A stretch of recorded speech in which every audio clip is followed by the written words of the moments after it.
So welcome everyone to the first couch session of the Zero Project in this room in the M1. There's still people leaving because this is the time also when the sessions start in the other rooms of this conference.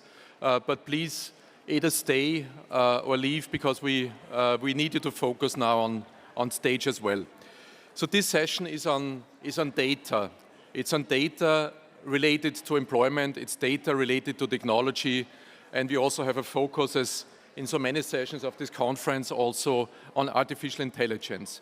With me have four distinguished speakers. Each of them have a stake in data, they work on data, they encourage new data, and we want to work out together approaches that the data that they are working with, how this can be put to best use as evidence for improved decision-making relating to employment, inclusive employment, and the future of employment.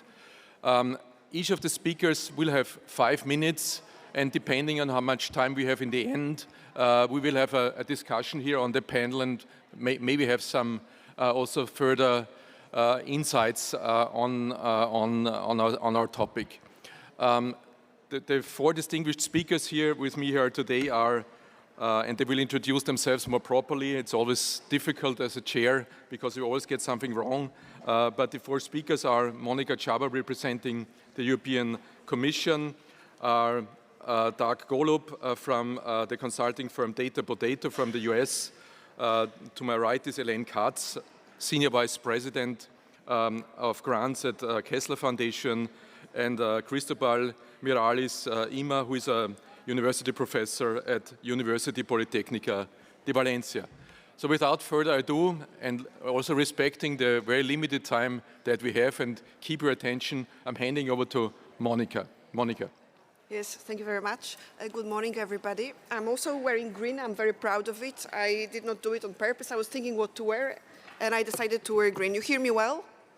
Okay, great, fantastic. So, as said, I represent European Commission, and I wanted to make a very short introduction for those who are not from Europe or who are not familiar very well with the EU. European Commission is one of the institutions of the European Union. We also make policies, and so our interlocutors are the 27 member states of the EU, and we work on a quite high level. We cooperate with the governments.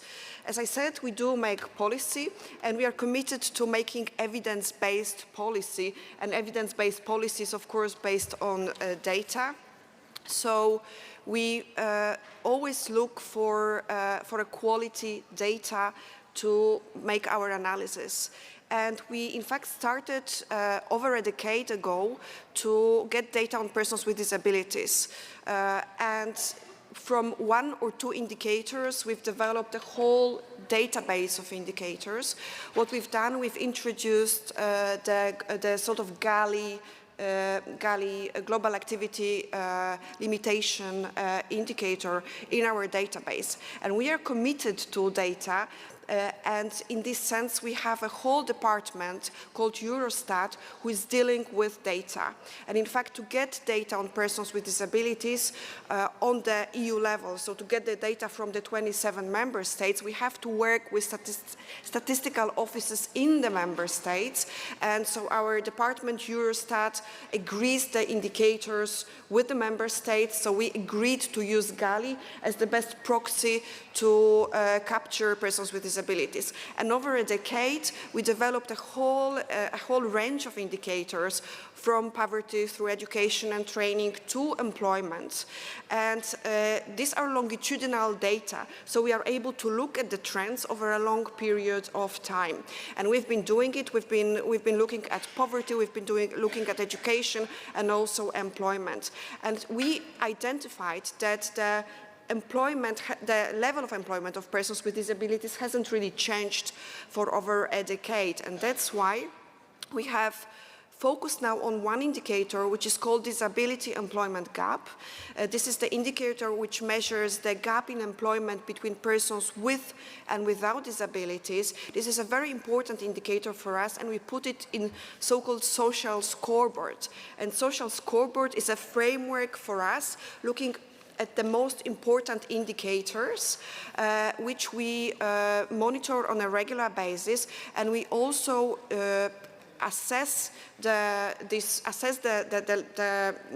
level of employment in European semester. And European semester is for us a coordination process for employment and social policies. Every year we assess different aspects of social and employment policies. We now pay a lot of attention to the disability employment gap. This is the social scoreboard, which means we report on it. We use it in the report on every single member state of the EU, so every single 27 member states, and we compare the member states, so we look at the worst and the best performance, and our aim is, of course, to ensure social convergence, so we try to make sure that the worst performance catch up with the best performance. Now, as I said, we've seen that the disability employment gap remains stable. If you look at it, you have a almost flat line over last decade, and so this indicator help us to see the trend, help us to see that a lack of significant improvement, and as a consequence, we now asked the member states in the strategy for the rights of persons with disabilities to set employment targets. And we propose that this disability employment gap is used, and we currently work with the member states to encourage them to set the target, to discuss with them how the target could be set. Currently, 13 member states have such targets. We work with the remaining ones to do so. And I will end up to be on time and very happy to take questions. Thank you so much, Monika. Actually, it's quite devastating to hear that in a decade there was no change, and we will hopefully have time also to elaborate in the panel if the other panelists have the same type of evidence. But there's one additional question I would like to ask you. You pointed already you have 13 countries that have now set targets. Is there any other evidence that you have how governments or civil society or any other organizations, institutions are using this type of data already? Yes, absolutely. So we rely on the surveys that are run by the Eurostat, as I mentioned, the Department for Statistics, and we look into the employment levels. We look into the activity rates. We look into the rate of young people neither in education, neither in employment nor education and training. And member states are using this data as well. Civil society is using this data, so we're quite well aware. We also carry out reports looking much more in depth, and in fact currently we are conducting a report on employment where we looked into the EU as a whole as well as the member states. This will be published, available for anybody who would like to have a look. Thank you so much, Monika. Now over to you, Elaine. Elaine is representing the Kessler Foundation, who also does a lot of research and has a lot of data collected. So over to you, Elaine. Thank you, Michael. Let me just describe myself first. I'm an older white woman. I have short hair. I'm wearing glasses that are trimmed in blue, and I have a maroon shirt and a maroon sweater jacket with a black shirt under it. So why is data so important when it comes to employing people with disabilities? Data is really an essential tool for understanding gaps with NGOs working to place people in jobs and targeting where specific industries may be effective. Kessler Foundation's National Employer Supervisor Surveys, conducted with the University of New Hampshire in 2017 and 2022, asked supervisors about the best practices for recruiting, hiring, onboarding, and retaining people with disabilities. The 2022 survey enabled us to compare supervisor and employer experiences before and after the pandemic. So what are the key takeaways? COVID-19 created shifts. The pandemic accelerated changes in the workplace, such as increased remote work, flexible hours, job sharing opportunities, and improved accommodation processes, which have benefited employees with disabilities. For example, 38% of supervisors in the US reported a moderate to large decrease in the number of all employees due to the Great Resignation, which forced many businesses to rethink their hiring strategies and look to other populations, such as people with disabilities, to fill vacant positions when employees resigned in large numbers. 69% of supervisors expected the trend of remote work, which began during COVID, to continue in the coming years. This shift to remote work is particularly important for people with disabilities since it provides more flexibility and enables more accommodation options. We also saw many organizations change their accommodation practices or policies during COVID, such as establishing or moving to centralized or simplified request processes, and these practices are still holding. Another practice that emerged as a significant difference in 2022 was businesses partnering with disability organizations to help recruit people with disabilities for open market positions, which increased from 43% to 27%. Last year, we conducted a hospitality survey, again with the University of New Hampshire, to look at best practices for recruiting, onboarding, and retaining people with disabilities at organizations such as fast food outlets, restaurants, hotels, jobs, and other hospitality settings. This industry is where most people get their first jobs, regardless of having a disability. So we wanted to look at the experiences of the supervisors as well to see what they thought about their employees. The takeaways we saw were similar to other surveys. Proactively recruiting individuals with disabilities works. Supervisors saw individuals successfully performing job functions and really as good employees. Working with disability organizations and NGOs was a promising strategy for fulfilling jobs, and supervisors saw these groups as useful to helping them alter job tasks or duties that might be needed. Workplace accommodations are also important. They were found such as flexible working hours, task shifting, job sharing, and hour flexibility such as full-time or part-time employment. Lastly, supervisor training was essential for hiring and accommodating workers with disabilities. So our overall key takeaways are data is powerful. Understanding the current state of disability employment helps us identify areas of improvement and design better policies. COVID-19 created shifts. The pandemic accelerated changes in the workplace, such as increased remote work and improved accommodation processes, which have benefited employees with disabilities. Employers are making progress. The increase in best practices like partnering with disability organizations, offering flexible work schedules, and implementing cultural competence training shows that employers are moving in the right direction. However, there's still work to be done. More progress is needed. Advocacy for better data collection, stronger policies, and inclusive hiring remains essential. Data-driven strategies are really the key to expanding employment opportunities for people with disabilities, fostering a more inclusive workplace. Thank you so much.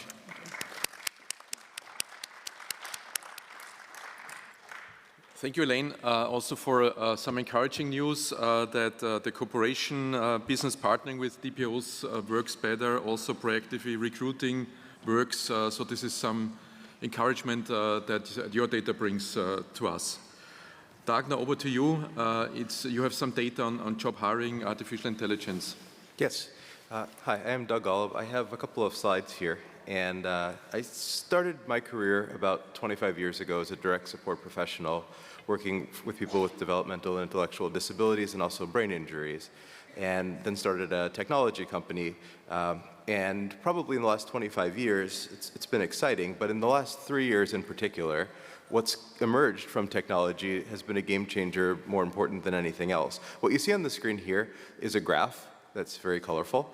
And what it's showing is the graph is pretty flat until the end of 2022, and then the graph goes all the way up to almost the top of the screen. So what's that showing? This is using Google Trends to show artificial intelligence and its interest in what people are searching for and what content is being created and what news is happening. And so what happened at the end of 2022, this is when ChatGPT became, 3.5 became commercially available, or not even commercially, freely available to everyone in their own homes. And suddenly all of this science fiction type stuff became a reality that could make its way into our everyday. ChatGPT, it stands for Generative Pre-trained Transformer. So there's a lot to that. But this kind of shows why we're so interested in talking about this now, what it's actually doing and the impact that it's already having, exactly as Elaine said. So what you see on the screen here is a little bit of a timeline. There are a handful of really popular large language models out there, as some of the previous sessions have referenced. But even they only really get started around 2018. And that's with OpenAI and Microsoft's Copilot coming later, and several others, most recently DeepSeek, just this year becoming extremely popular. The reason I bring this up is we are here today to create a world with zero barriers, and as we look at some of these emerging models, they have the opportunity to introduce some bias and some risk to them, which also requires our advocacy work as well, as these tools become incredibly useful to us. How people use AI daily in 2025, there's several different areas, from communications to education, health and wellness. Today we're here to talk about professional development and job search. Here's from a friend of mine. He just wanted to get the Buffalo Bills in front of the entire world. But we're all uniquely different. We're all unique human beings. We just need to find our lane where we fit, and that will lead us to our best life possible. As we do that, the lane gets wider with more experiences. My friend and mentor, BJ Stasio. What we see here are some data that kind of show how employers are using these different AI tools and how job seekers are using these AI tools specifically today. And some of the resumes that we put together is obviously the number one reason there. How candidates are being sourced, how interviews are being scheduled, how cover letters are generated, how we're preparing for our interviews. These are particularly helpful for people with disabilities finding employment, to be able to use these tools to help remove barriers to finding employment. And we can see here how it's being used. Here's a graph, and what you see here is a graph that sort of goes up and then it goes down. This is another way, using data for people with disabilities on an individual level and then a macro level, this is an individual level, to look at some of the sentiment as people diary their own journeys, as providers in supported employment settings are tracking service notes. We can actually look at those differently than we've ever been able to before, and be able to see positive and negative trends. We're able to see, so here's an example of a person in a vocational program. This person does find employment. This person starts to have a lot of different health and other issues, ultimately leaves that employment, finds other employment. Quick story, and there's a lot more to the story. But what you can see is we can look at our employment journeys differently with data, especially using these large language models and these tools to look at what's already been in front of us the entire time and apply it differently. Here finally are some terms that we use as job seekers or as providers that may not translate particularly well into the job market as we are developing employment opportunities for ourselves and for others. And using these AI tools, being fully conscious of some of the anti-bias that is necessary, can actually help us describe who we are and what our gifts are better than not having these tools if we use them properly.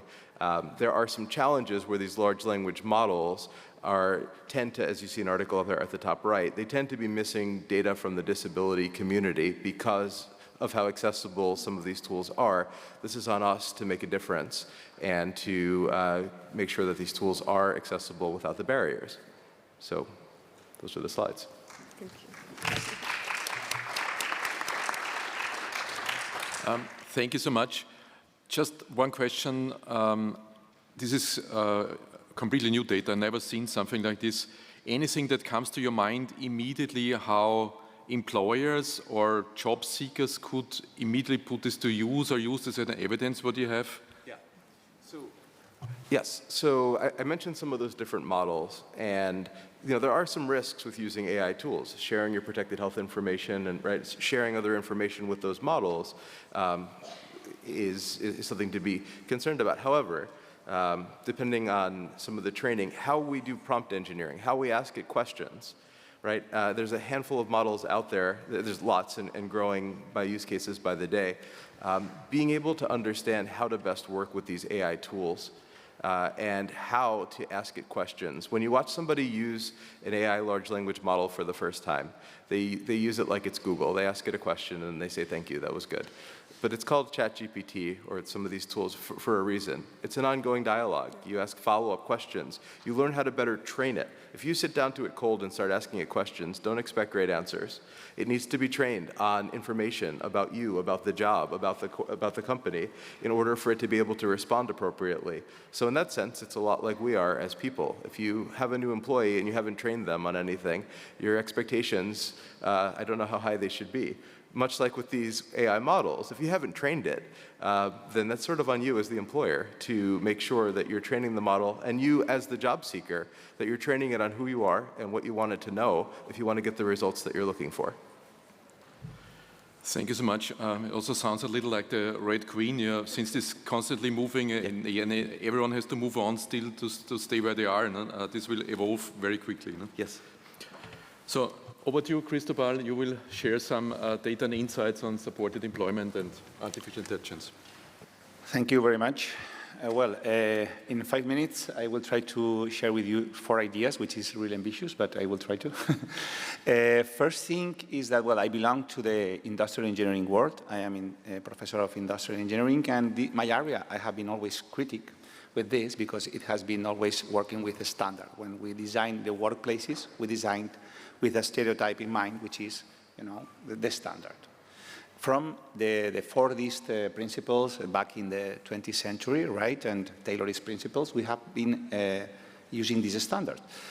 Bit by bit, this mechanicist point of view was enriched by another perspectives.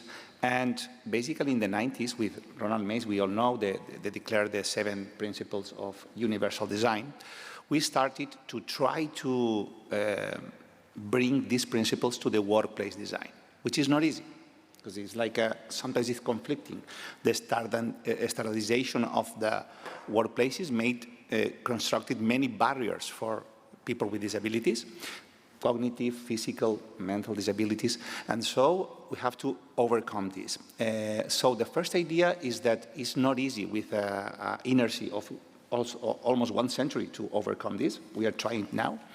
And second idea is that the first thing that we should do is to overcome this barrier in the brains of the future engineers. That's why, at least in my university, and I have some colleagues in other universities, we try to force many examples in the classrooms about concepts of engineering, of ergonomy, of workplace design, using, for example, job accommodations in shelter work centers, where we can show the future engineers, the future decision makers, that they are capable, of course, to this work. This can be a multiplier effect. So it's very important that we start, because this conference, I feel very, it's super nice. This is my first time in Zero Project, and it's really amazing for me. But I am used to a more cold atmospheres in traditional engineering conferences in which I am the odd guy, the strange guy talking about social issues. So we should try to promote this out of here, to evangelize somehow, okay, to use this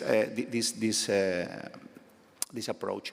But by the way, with examples that, like the ones that Microsoft lady, the name, Jenny showed, and many others, that it reminds me many others that we use, in which we show how inclusiveness and efficiency, productive efficiency can be joined, and this is the good examples for inspire them, so that when these people become managers, they have this barrier in their minds somehow overcome. So this is another idea. The third idea is that, fortunately, I think we can overcome this barrier, this mindset, better than ever. Of course, we created a lot of barriers with the Industrial Revolution, also with the IT revolution. We also, at the beginning of the era of the internet, we created many barriers that bit by bit we are deploying. But now, with the artificial intelligence, we have to do it right from the very beginning. Otherwise, the barriers can be even wider than ever. But the good news, in my opinion, is that I think we have more awareness than ever. I mean, these kind of conferences didn't exist in the 90s when the internet started. Of course, in the industrial era, even not. So we are here. It's more than almost 2,000 people here. We can do it. And for doing that, we have to gather all the big data that we have been accumulating, for example, in my case, about workplace design. For example, when I have one of my courses in the Faculty of Industrial Engineering is about workplace adaptation. For example, we used to take the students to shelter work centers to do what's called learning service experiences. It's like we go there like kind of consultants for free, and we adapt all the workplaces. Of course, these supported employment spheres, they have lots of accumulated data that we can use to feed, as Doug was saying, the systems to make like software decision support systems for future engineers so that they can start defining better the workplaces, not only in supported employment, of course, in ordinary companies. This should be the aim, not supported employment. By the way, Monika was saying that the gap is very big in most countries. In Spain, unfortunately, in 2008, we crossed the point in which supported employment it was higher than in conventional companies, and this should be inverted somehow. Sorry for my 20 seconds more.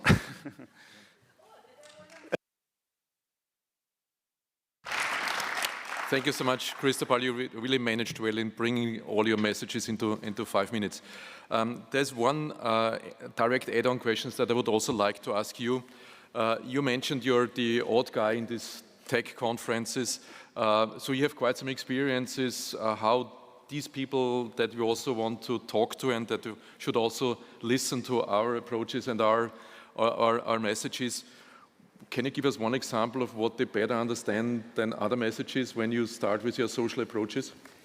Yes, well, back 25 years ago, it was really tough to start talking about this. When we started researching about how to make the workplace adaptations from the industrial engineering point of view, I started my PhD and with my colleagues, we had to decide what to do. Okay, our first results should be published in the International Journal of Disability Policy Studies or in the International Journal of Production Management or Production Research. Where should we? And it was not easy, but our bet was to go to the International Journal of Production Economics, International Journal of Production Research, because we have to make a gap there. We have to make our voice, because we are very convinced here, but the tough thing is to start widening this discourse out of here. And it's not easy in these spheres where the message is, unfortunately, in my opinion, profit at every cost. I mean, so it's not easy to combine these things. Whereas, but I have to say that many people got surprised when we have examples like this, when you can have some win-win approaches. It's like, thanks to considering all the human diversity, you arrive to final solutions that are better for them and for everyone. Yeah. Mm-hmm. So it's the way. We have now some 5 minutes for a very brief closing Q&A. Again, starting with you, Monika. Looking at the data that Eurostat has, and I'm using this all the time, I just wrote a chapter in a book that exactly came to the same conclusion. There's not a lot of change in this past decade. Is there some content there? It's publicly available at Eurostat, so you easily find it. Is there something that you would like to point out, where to look at for policy decision makers, what can be used really to understand where the problem is and what leverage they might have to improve the situation? It's a very difficult question. I know. So, indeed, I think the power of data, I think everybody here talks about the power of data. And we have as I said, we have plenty of data. We've worked over a decade. We have the data that is disaggregated by gender, by age, by severity of disability. It's available for the policymakers. It's available for activists. And we created a thematic tab in Eurostat. So basically, if you go to Eurostat, and you will use the search engine for disability, you will be able to find this data, basically use it. You're able to compare how the member states are doing. We also have another database which is on active labor market policies, where you can look into specific issues such as the use of subsidies, for example, or supported employment. And finally, this is something I didn't say before, I wanted to mention it now. We do have funded projects, funded programs in the EU where we found researchers also. This is, for example, Horizon project, where you try to bring social policies and research. We try to go more and more into social policies, into disabilities. Also use this because this can help you experiment and learn on the both national, regional and local level. Thanks. Thank you, Monika. Elaine, anything that you want to add that you haven't mentioned before, also of listening to the fellow panelists? I think it's very interesting because in the US, we saw that employees with disabilities and people with disabilities in general recovered more quickly their previous level of employment than other groups. So we do something called the NTIDE, National Trends in Disability Employment, and that's a monthly webinar we do also with the University of New Hampshire economists and look at the employment participation numbers in the US of people with disabilities. So although it doesn't include seasonal data, we have seen that people with disabilities are once again at the highest level that they've been. And I agree with our panelists. We haven't seen all that much change in the past 10 years. But during COVID, we found in the US, people with disabilities did stay employed, mainly because they were in essential jobs. We say filth, flowers, all the jobs that other people sometimes don't want to do. So I would think that data, again, is really important if you're placing people with disabilities in jobs. It's really need to know where the jobs are and how to use that information. Thank you, Elaine. Doug, any messages you want to leave us with?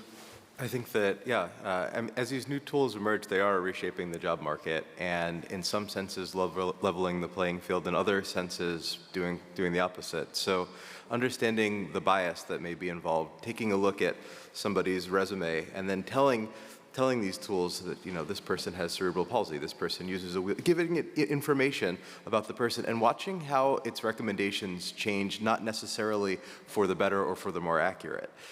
So I think that there is some advocacy work to be done, understanding the anti-bias work necessary for these large language model tools to make them truly useful. Thank you, Doug. Cristóbal, anything you want to mention that you haven't so far? Maybe the fourth idea was over in my time, but lastly, I think we live times of artificial intelligence that are somehow frightening in some spheres. It's really an acceleration really too high sometimes. But on the other side, talking about inclusiveness word, I think from Ronald May's principles, we were talking about simple and intuitive use, flexibility of use, all these principles.